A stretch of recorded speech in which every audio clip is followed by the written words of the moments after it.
This is another beautiful day right here to talk sport on global television. This is Talk Sport, reaching you live and direct from the nation's capital, Abuja, Nigeria, and so many things happening from the world of sport. And we will be bringing you all the details this morning, beginning from Nigeria, of course, in case you don't know.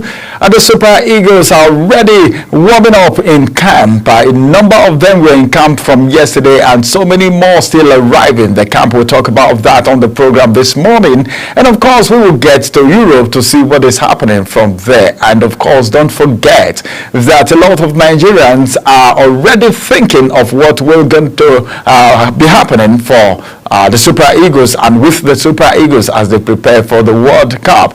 It is not something to miss, so they wouldn't want to miss the World Cup this time. But then, are they able to do what they are supposed to do? Other countries are also preparing. Imagine Rwanda saying they will deal with the Super Eagles. My God. Can you call that a mind game, or you want to call it something else? All of this will be coming on your way this morning. My name is Ramsey Enoch. I am Ramsey Sport. Yeah, let's talk sport. As a matter of fact, we will go on a quick break. After this break, we'll return and we will be talking about what the former Super Eagles player have said. I'm talking about, I'll tell you who he is after this break. Stay with us.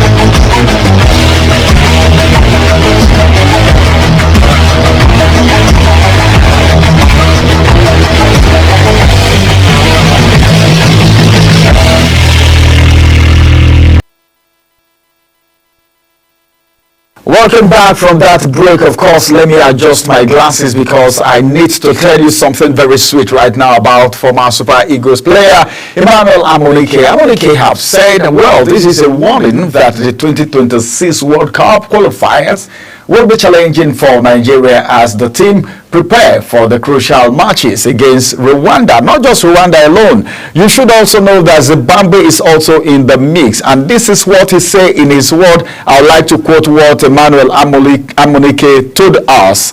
He told the media that the reality is that qualifying isn't easy, but it is worth it and we deserve it. And we have to also consider other terms.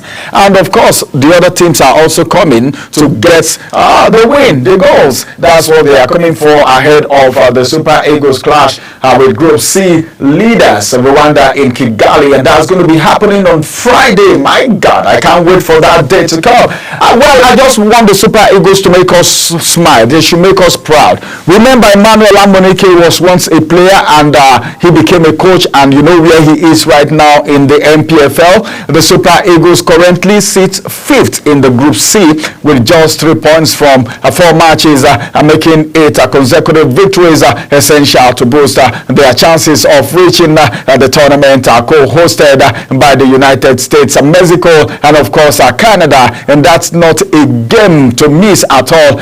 That World Cup is where we need to be. Amunike expressed concern about Nigerians' difficult position in the group standings, and nothing that even victories might not guarantee qualification.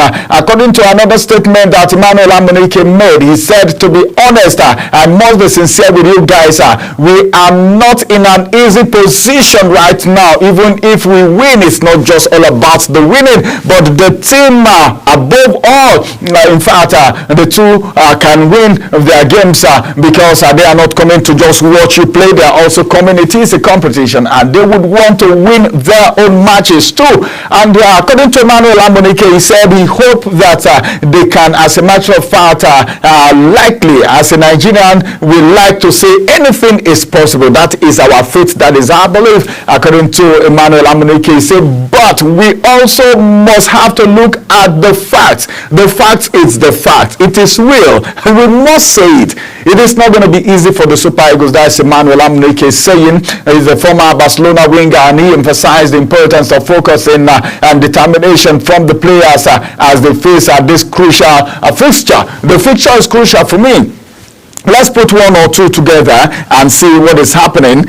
Some players that were actually called. Remember, we had 39 man list, which was actually reduced to the 23 that we have now. And of course, somebody like Adams Ako didn't make the list, and he's not going to be there. But let's talk about Ogbu a little bit, because these are players that were supposed to play for other countries, but they have decided to pledge their allegiance to Nigeria. Remember, Ademola Lookman is making us proud right now. He's supposed to be playing for a different country, but he pledges allegiance to Nigeria. The same thing is happening with Igor Ogbu. Igor Ogbu is a Nigerian invitee, and of course he has revealed that he turned down an opportunity to represent Norway, and he waited for the time to fulfill his dream of playing for Nigeria instead of playing for Norway. Ogbu, as a matter of fact, who has been part of the Flying Eagles squad in 2019, I beg your pardon, had moved to Norway in 2018 and got a changer to represent the European country during his final season with Listrom. But as a matter of fact, after leaving Gombe United in Nigeria here in 2018, Ogbu, oh my God, this name sounds like a Benue name. The Benue guys know they carry last. When it comes to football, I trust them. Don't forget that Lobby Star is doing one kind of thing that we don't understand. Well, that's by the way. But then we're talking about Ogbu right now. As a matter of fact, let me tell you something about Ogbu. Ogbu already has played 5 clubs so far, 4 in Norway. I'm talking about Ogbu. You just saw his picture on the screen, and of course before moving to Czech Republic to join Slavia Brugge for a record over 2.5 million euro fee in January 2023, reflecting his decision to reject Norway. And Ogbu actually shared that it was a deeply a personal choice that he made not to play for Oyibo and come and play for Nigeria. Imagine he started from Gombe United. It's nothing bad if he pledges allegiance to Nigeria, even though he had the opportunity to play for Norway. And he said he's been guided by his late father. Oh, this is a true father. Go play for Nigeria. Don't play for Norway. And that's the word of his father. And he actually adhered to the word of his father. That is Ogbu right there on the screen. Ogbu Igor. All right, congratulations to you. Let's move down to Lobby Stars. Ogbu, like I said, I was talking about Ogbu, and I chip in the fact that Lobby Star have not been doing very well, and something is happening in Benue State right now as I speak. So many things happening in Benue State apart from the saga of Lobby Star. Somebody called me and said, well, Lobby Star, the way these guys are going right now, anything can happen because they are just very close to relegation, and even the media officer and other officials are scared because they don't know what next is going to happen to their career. As a matter of fact, oftentimes I've spoken with Phillips Uja concerning the saga of Lobby Stars Football Club. As I speak to you right now, Lobby Stars Football Club players are kicking against the pay cut amid a poor run. What do you expect? The earlier boys are no longer doing very well. There seems to be a divided house among players of Bottom Rock Nigerian Premier Football League side, talking about Lobby Stars, amid the decision of the club's management to slash their pay.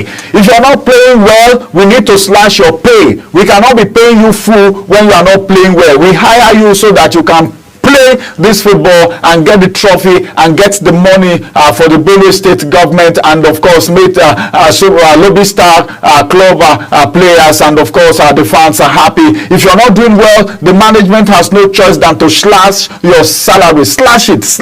The slash now, you don't have to slash their salary. It's not all their fault. Every day no be Christmas, and that is how it is. This is football we're talking about here. Anything can happen. You can see the boys, they are looking very I don't know if you see them, they are not looking happy. Look at them on the screen, look at their pictures. The club has slashed their salary because of poor run of their form in 2025 and 2025 season, according to the information reaching us in the media. On TalkSport, we're being made to understand that the Benue State Commissioner for Youth, Sports and Creativity, Right Honorable Tekin B.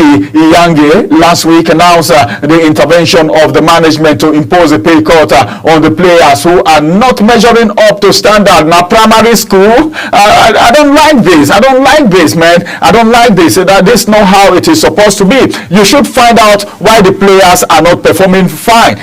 Is it the coach? The change in coach. One coach was sacked, Amokachi was brought in, and before you know what was happening, things didn't go well. Amokachi on his own resigned. I'm talking about the bull here. This is a man that has made man, that has even been a part of the coaching crew for the Super Eagles. Why slashing the pay of the players? Is it completely their fault? The players cannot do more than expected, so that slash is not very good. For me, I don't look at it as a welcome development because of management, they can do and overdo. They want to put blame on the players. It is not the players. You don't have to slash their money. Okay, let's call a spade right now. As a matter of fact, when was the last time the Lobby Star Football Club play a game in their own state, Benue State? Yeah. Apelaku Stadium is nothing to talk home about. You can't even talk about it because that stadium is been under construction for a very long time. Lobby Star were playing in Nasarawa where they were actually playing their home games. Nasarawa was not okay for them. They now moved to Bauchi at the Tafawa Balewa Stadium. You know, this is not going down well. We should be thinking, is it all about the players? Is it all about slashing their pay? This is how a club is being destroyed. That is how they will do, and good players will just move out of the club. But as it is right now, the club is battling against relegation and anything can happen. Ikande Red Riot Act during the unveiling of the Tony Bulos as the team's new head coach, their fourth handler this season. Only this season, this is the fourth handler they are getting. Something is wrong. You don't need to slash the salary, the pay of the players. What is wrong? Just in one, the fourth handler in just one season. What's happening? Is it the fault of the players? Before they get used to this handler, another handler has come. 4 handlers in just one season, and you are cutting the money of the players. It's not their fault. Let's get to the drawing board. Let's call spade a spade. This is not I don't know, but then this is not a welcome development for the Benue State side. In a statement by the club's media department, the candidate reminded the players that beyond football, their livelihood were at stake, saying that only those who deliver on the pitch will get paid going forward. That is not the good one. If you don't play well, you will not be paid. Man, that's not how football is being done. That's a poor football administration. If you ask me, I think we need to put the media officer of Lobby Stars, or maybe speak with one of their very close Ali Phillips Uja, so that we can talk about this. All right, moving away from Benue State, moving away from Lobby Stars, moving away from the Alia Boys, let's talk about the World Cup qualifiers. Just like the way Amunike said, it is not going to be easy. The Super Eagles Kigali campus well up with 12 players. That video has been making round. 6 more players have already arrived. The Super Eagles Radisson Blue Hotel base in Kigali ahead of the 2026 FIFA World Cup qualifier against the Amavubi of Rwanda. The latest arrivals are Victor Boniface, Samuel Chukwueze, Jordan Torrega, and Moses Simon, Raphael Onyedika, and Sterling Wabali, the goalkeeper, where they stop ball like stone. Well, as a matter of fact, he's going to be there. He's there already in camp, and of course, you could remember that we also have some players joining them too. And as a matter of fact, these players are already in camp, and they already arrive. I'm talking about Super Eagles right now. The Super Eagles have arrived camp, and of course the likes of Victor Moses, Moses Simon, I beg your pardon, is right there. Raphael Onyedika is already there. Our own goalkeeper is there. Samuel Chukwueze is already there. In fact, the one reception among the players is something to actually commend them for. But then this game that they will be playing, like Amonike said, is going to be a very difficult game. But the arrival, you can see how cheerful they are. They have arrived at Kigali already in preparation for the match that they are going to be playing. Victor Boniface, Samuel Chukwueze, Jordan Torrega, Moses Simon, Raphael Onyedika, Stanley Nwabali, and the team's camp, as I speak with you, is officially opened, and that was on Monday yesterday with Victor Osimhen then Tolu Arokadare, Bruno Onyemachi, Papa Daniel Kayode Bankole, and Amas Obasigi, the early arrivals, and the remaining 11 players are expected also in camp, and that's going to be today. And the Super Eagles will hold their first training section ahead of the game also today. I think it's a good one, but then Eric Chile, the Super Eagles coach, will be up against the Movandi at the Moro Stadium in Kigali, and that game is going to be going down on Friday. So all hands are on deck. You can see the players arriving, and of course at their arrival point to arrive from the airport to their hotel. And it's a good one, and one very good thing is the fact that some players have arrived very early, but we're expecting the remaining players to also arrive at camp so that the training can start in earnest. And one of the reasons why the Super Eagles actually need this training is for the fact that some players are actually coming in and they are going to be fraternizing, getting used to themselves fresh, because some of these players are actually new. They will be mixed in for the first time because of the new players that are coming into the field of play. But let's see what will happen after that. It is still TalkSport live on your screen, reaching you live in the red from the nation's capital. Still talking about the World Cup qualifiers, the 2026 World Cup qualifiers. But before we talk about these World Cup qualifiers, let's go on a quick break. After the break, we'll return and I will tell you what NFF is telling the Super Eagles to do against Rwanda and Zimbabwe. Then we will talk together, because this is TalkSport. You are talking there, I am talking here, and that's what makes it a TalkSport. After this break, we return and hear what NFF is saying. Stay with us.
Back from that break, let's talk about NFF as they charge the Super Eagles to beat Rwanda and Zimbabwe. I'm talking about the Nigerian Football Federation, NFF, as they have challenged the Super Eagles to go for maximum points in their 2026 FIFA World Cup qualifiers against Rwanda and Zimbabwe. The Super Eagles will be up against the Amavubi of Rwanda at the Maro Stadium in Kigali. Like I said, it's going to be happening on Friday, and Eric Chile's side will host the Warriors of Zimbabwe at the Godswill Akpabio Stadium. That's back at home here in Uyo, and that's going to be next week, Tuesday. But what the NFF is saying is that the three-time African champions are yet to record a win in Group C at all. They've not won any of their games so far, with 3 draws and 1 defeat from their opening 4 games. The NFF also called on Nigerians to support the team. The executive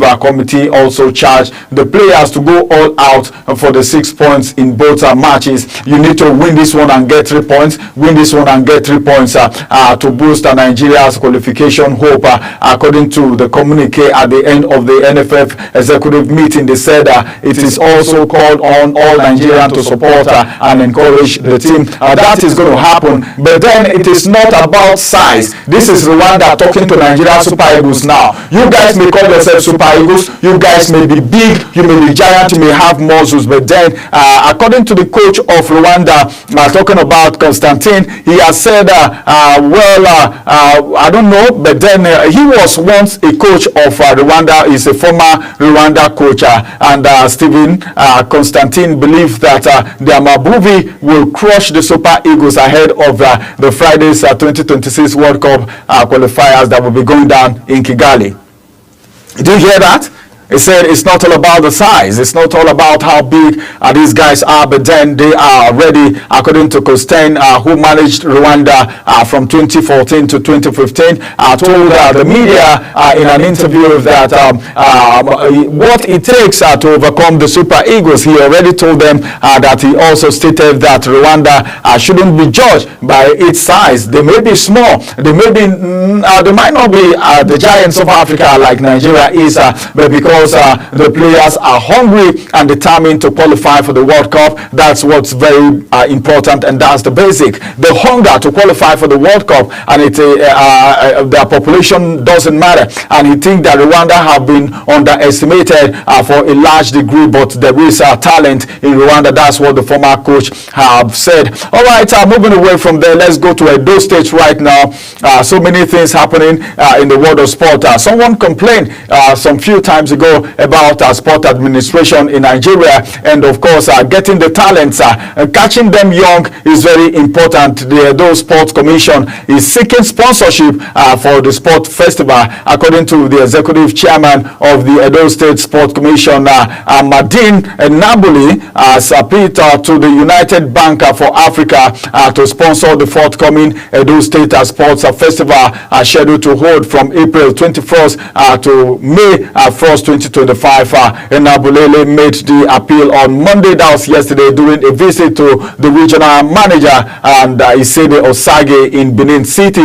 In his remark, Nabulele stated that they are here to seek the commitment in sponsoring the sports festival, and they need their full support as the event will help them discover and nurture young talent in Edo State. And you know how it means. If we have good talents from Edo State, then I will spread that to other parts of the country, and it's going to be a very sweet and very wonderful one. He also stressed the importance of public-private partnership, that is PPP, in sponsoring and developing what we call sport and projects in Nigeria, and the collaboration, he said, can drive growth in the sector. While welcoming the delegation, Osage acknowledged the existing relationship between the bank and, of course, the state, noting that the current state commissioner of finance, Emmanuel Okado, was a staff in the regional manager that he was in the past. All right, moving away from there, let's look at other things happening from the world of sport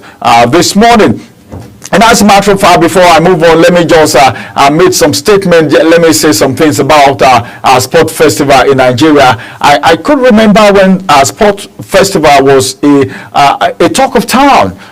People used to be excited. A lot of people get excited when you talk about a sport festival, because it's going to bring together young talents from the athletes, from football, from handball, from basketball, from people who run, do relay, and of course swimming, and a whole lot of sporting activities. And that's where you can get the younger players and the younger sportsmen and women into the scene. And of course a lot of people come to watch how this thing is being done, and people get opportunities from there, and of course they get their place in the wider world. And that has been on for a very long time. And now I think one of the problems that they have is sponsorship, and that's the reason they are moving to beg a bank for sponsorship. I think the state government and the federal government have so much to do about that.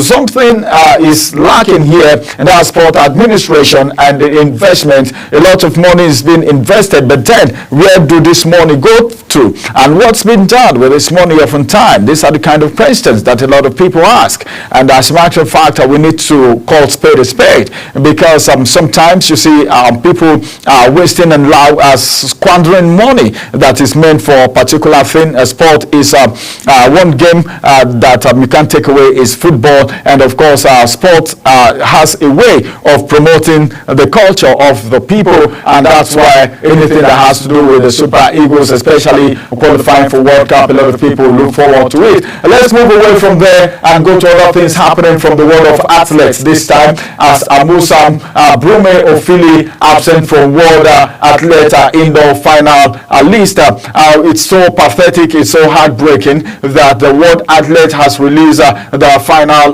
list for the upcoming World Cup and Athletes Indoor Championship that will be happening. And of course, top Nigerian athletes like Toby Amusan, Favor Ofili, and Ise Brume notably absent from the teams in Nigeria, and that's a heartbreak for a lot of Nigerian athletes and people who love athletes and sport lovers. The prestigious event, like we all know, is set to take place in Nanjing. That's going to be in China from March 21st to 23rd. And in the absence of these star athletes, what would you be watching it for? A lot of Nigerians may not be interested in watching this championship, but then these specialists are not there. Shot put specialist Chukwuebuka Inekwechi and 400-meter runner Chidi Okezie will lead Nigeria's 9-member squad, and other Nigerian athletes listed for the championship includes NCAA Women's Indoor High Jump Champion, talking about Temitope Adesina.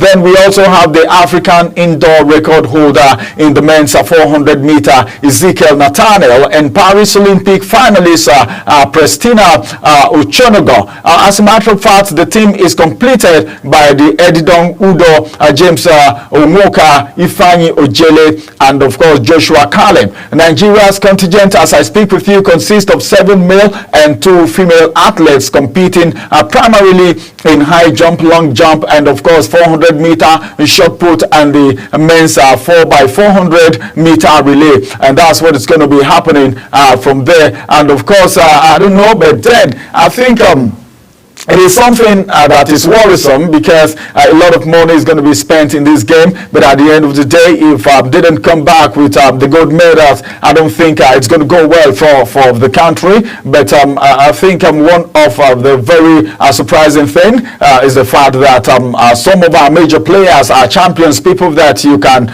believe in, trust them, and anytime, any day, if they are going for any competition, you will feel these people will really come back with something good. But now we are not having any of them partaking in this championship. They are not participating. All right, let's move away from there and go talk about Genotro a little bit. You remember Genotro, the one-time coach of the Super Eagles, who is now applying his state in Benin Republic. You can know the reason why Benin Republic is always giving Nigeria a headache this time. Before now, if you want to talk about Benin Republic, people say, that's a walkover, that's a walkover. But then since Genotro actually took over the coaching of Benin Republic, their life is no longer remaining the same. Their life never remained the same anymore. But now Benin Republic want to stay at the top. That's what the coach is saying. Genotro, you know, he's a very dramatic coach, like we all know.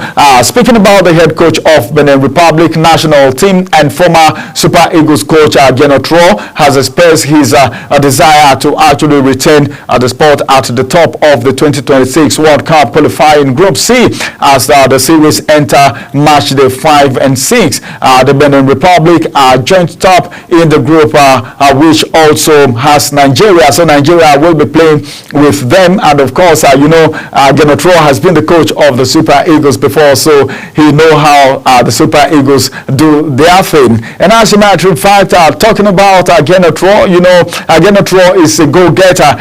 Whatever he want to do in the world of sport, he doesn't waste time. He just go ahead and do it anytime, any day. With 7 points so far, just behind South Africa, talking about Benin Republic and Rwanda on goal difference. Genotro's team will be in Durban, South Africa, to take on Zimbabwe in their 5th game of their series on Thursday, before returning to their adopted base in Abidjan for a clash against South Africa. And that's going to be next Tuesday. I tell you the truth, he have said they want to be at the top. They are second position, and you know Genotro can do anything to put his club at the top, and that's so surprising, and that's amazing for Benin Republic to be that outstanding just because they got a good coach. That's the reason I was talking about Lobby Stars just now. If you have a good coach, the players will do well, because before you pick the players, you must have seen how good they are, and that's what we're talking about. So the coaches should be so good before you even go punish the players. Benin Republic, as a matter of fact, they are not walkovers, if I want to tell you the truth. And of course, ahead of the encounter, Genotro have said he was surprised to see his team among the leaders, but fancies their chances to stay top at the end of the incoming international window. Well, he said he's surprised because Benin Republic shouldn't be among the big names, but then he saw them there, and all they are saying is they want to be at the top of the league. That's so amazing, that's surprising, that's beautiful, and that's wonderful for me. Genotro can do it, and I so much believe in Genotro. Now let's move to Cameroon and see what is happening in Cameroon. Well, if you want to call Cameroon in Africa, they are one country that are very good.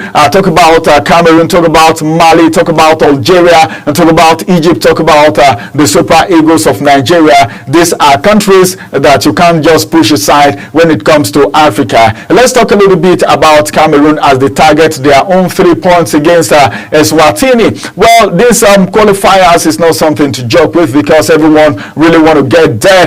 The Cameroonian team will look to take on a step closer towards qualifying for the 2026 World Cup, like Nigeria is trying to qualify, and even if NFF have said Nigeria, you need to qualify. And Monique said you don't need to joke. The same thing is coming from the Cameroonian side, as they want to prepare for the World Cup qualifiers. 2026 is going to be sweet, man. But then, if Nigeria is not there, if Cameroon is not there, if Egypt is not there, if Tunisia is not there, if Algeria is not there, man, I don't know. Benin Republic, let me give it to Benin Republic too. They need to be there, because Genotro was one as our own coach here, and he's a very good coach. You can't take that away. So they will be facing Eswatini at the Bobela Stadium in South Africa, and that's going to be tomorrow. That's March 19. The Indomitable Lions lead the way in Group D of the CAF qualifying after picking up 8 points from their opening 4 matches. 8 points. Cameroon, oh my God. Well, I just want to remember the times of great people like the likes of Roger Miller of those days, and as a matter of fact, it's a very wonderful time. Although Libya is second, then Cape Verde is third, and Angola is fourth, and they are, of course, breathing down their necks. And of course, my bright side maintain their unbeaten start in the group with a 1-1 draw against the Black Sable Antelope on 11 June 2024, which came just 3 days after they had cruised to a 4-1 victory over the Blue Sharks. The 5-time African champions have already gotten a healthy goal difference, though the courtesy of their big wins over Mauritius 3-0 and Cape Verde, giving them a 5-goal cushion, the Mediterranean Knights, and of course the Angolans, who are the only other unbeaten team in the group. The Libyans took 2 points off Cameroon following a 1-1 draw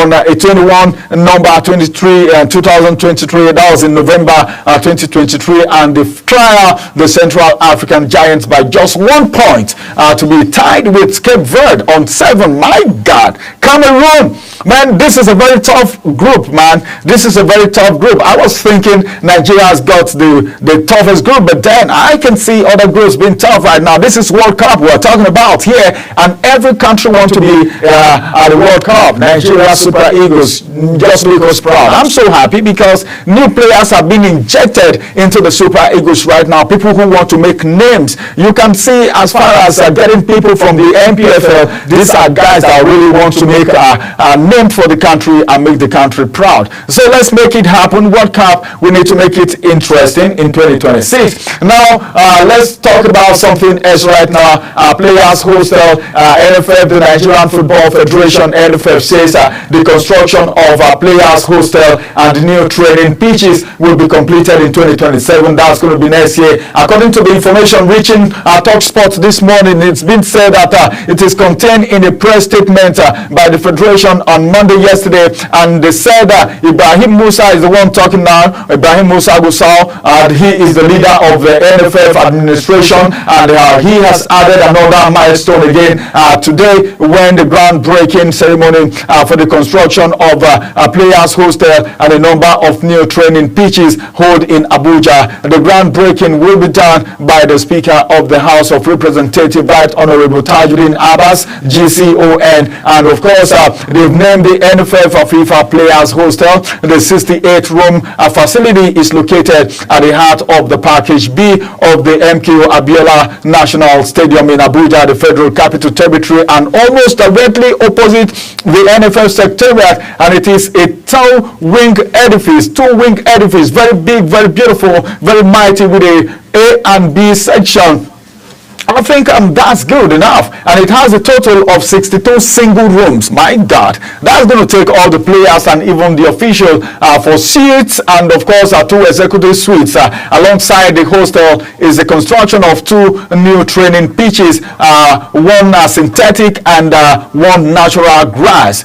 The reconstruction on the existing synthetic pitch, sitting terrace for spectators, 2 dressing rooms for players, each accommodating 27 players at a time, and 2 dressing rooms for officials, and the spectators terrace will have 1,838 seats. That's good. And the construction, which is projected to last for 24 months, that is about 2 years, is funded by the World Football Governing Body, FIFA. My God, I want to clap for FIFA right now. I want to clap for FIFA through its FIFA Ford 2.0 program. That's beautiful. That's fantastic. That's amazing. I love what I am hearing right now. That's good. At least Nigeria should benefit from FIFA. They will be benefiting, but then this is good, and this is a very wonderful partnership. And this is to tell you that sport is very important, and we need to give it. Now FIFA is supporting to do this. What is NFF doing? NFF needs to also be on ground to make sure this is successful and not allowing loopholes, and make Nigerians believe that this is possible and this is success. Because if you are interested in diverting funds, as the case may be for some persons, FIFA may be discouraged, but then I think we need to wait and keep our fingers crossed to see how all of this is going to end. Talking about Ivory Coast, the Ivorian star, I'm talking about a player right now, a winger, Jean-Michel Seri. I don't know if a lot of you can remember Ivory Coast winger Jean-Michel Seri. Michael Seri is making a statement right here, and of course he's talking about some very great countries right here from the World of Sport this morning. According to Jean-Michel Seri, he has identified his home country along with Egypt, Nigeria, and Senegal as the stronger contenders for the 2025 African Cup of Nations, that's AFCON. According to the information reaching TalkSport this morning, the Elephants defied expectations to win the 2023 African Cup of Nations, overcoming a shaky group stage performance before defeating Nigeria 2-1 in the final to claim their 3rd title. And Seri believe that they have what it takes to repeat their success again, but acknowledges that a stiff competition. It's going to be a stiff competition. That's what he said, from other top teams too, because no one is coming to play. Everyone is coming to at least make sure they get a win. They still Senegal, also Egypt, who will be in great shape too, especially with Mohamed Salah. My God, Mohamed Salah blasting from all cylinder right now for Egypt, and of course for his club side Liverpool. And if he maintains his current form, talking about the player now, he is doing exceptional things with Liverpool already. According to what Siri said, they also have a lot of younger talents coming through. Nigeria will be a strong contender as well, as I've said, and anything is possible. AFCON is a tournament won with desire and determination. If, of course, you approach it with complacency, you will hit a wall. I like that word. If you approach it with complacency, with laziness, with weak attack and tackles, you will hit the wall, and when you hit the wall, you will crash. It is a crucial game, according to him, to give your all and believe that you can actually make it. Moving away from there, let's get out of Africa right now and go to other parts of the world. According to what James Rodriguez saying, well, you know Rodriguez already. Rodriguez is making a statement right now. The former Real Madrid midfielder James Rodriguez has said that the likes of Zinedine Zidane, Toni Kroos, Luka Modric, and Xavi were no match to him in his prime. My God. All right, that's a claim coming from Rodriguez. Of course, what then can we say? This is somebody that has played for Real Madrid and other clubs in the past. And Rodriguez is claiming that in his prime, when he was really giving attention to football, he has better chances and he performed better than the midfielders who are widely regarded as the greatest in their position, that he was better than them. And the former Everton midfielder said this while speaking to the media, of course, where he put himself over Zinedine Zidane. Even though the Frenchman won the FIFA World Cup, he never won it. Rodriguez said, well, I didn't win the World Cup, but as a matter of fact, I was a fantastic player. I was a beautiful player. I know what I did, and I'm so sure that these players, wherever they are, they know that in my prime, I was actually better than they were. That was what he said. Well, that's coming from Rodriguez, of course. Then let's move away from Rodriguez now and go to Real Madrid, as they send scouts to constantly monitor Arsenal star. Which Arsenal star am I talking about right here? Of course, it is so amazing that Arsenal stars, the brass at La Liga giants Real Madrid, have gone long ago. They've been sending scouts to watch over the performances of a member of the defensive rank at Mikel Arteta's Arsenal, and that's according to transfer insider Fabrizio Romano, who points towards William Saliba as the player in question. That's Saliba that we're talking about right here. It is, of course, a common knowledge at his point that Real Madrid are on the lookout for reinforcement at the back, owing to the latest longer-term injury suffered by Edamalto. Lablocos are already aware that dipping into the market for fresh blood will at least the view to the next season. And that's the reason they are doing all of this, because of next season. You need to get it now, and you need to get a very good star. You can know, you already know how good that player is, a very formidable player. Moving away from there, we just need to let you know that Lionel Messi will be left out of Argentina's next World Cup qualifiers. Inter Miami forward, talking about Lionel Messi. You know, Lionel Messi fans, you can hear me. Lionel Messi is not going to be in that World Cup qualifier for his club Argentina. Some people don't even like watching Argentina games if Lionel Messi is not there. So as it is right now, Lionel Messi will be missing out of the game. The Inter Miami forward has already been left out of the Argentina's squad for the next two World Cup qualifiers. And of course, the 37-year-old age is not on his side. He's 37 already, and he has returned to Miami's starting lineup for their Major League Soccer win over Atlanta United, but reportedly picked up an injury during Sunday's game that was played. But as I speak with you now, Inter confirmed the 8th-time Ballon d'Or winner has a low-grade injury to his adductor muscle. Messi was rested for 3 Miami games before coming off the bench and scoring in the last week of the CONCACAF Championship Cup win at Jamaica. I said, well, I don't know, but then we just need to inform you and let you know that Steph Curry, that's from NBA now, as a matter of fact, Steph Curry makes history in Denver Nuggets versus Golden State Warriors game. The American basketball point guard Steph Curry on Monday night made NBA history during the Golden State Warrior, and it has been everywhere. That clash is one that you can't forget in a hurry because Curry had 3 points and 2 rebounds, 4 assists and 2 stealing during the game, and he's just 37-year-old, and of course his performance was so fantastic that we can't just push it away. We need to talk about that, and that's all from Talk Sports today. We are ending from the world of basketball this beautiful day. Well, as a matter of fact, just keep your fingers crossed and see what will be happening from Kigali. We'll keep you posted on TalkSport. Once again, many thanks for staying with us on TalkSport today. As a matter of fact, we'll come on your way again. My name is Ramsey Enoch. Bye-bye for now.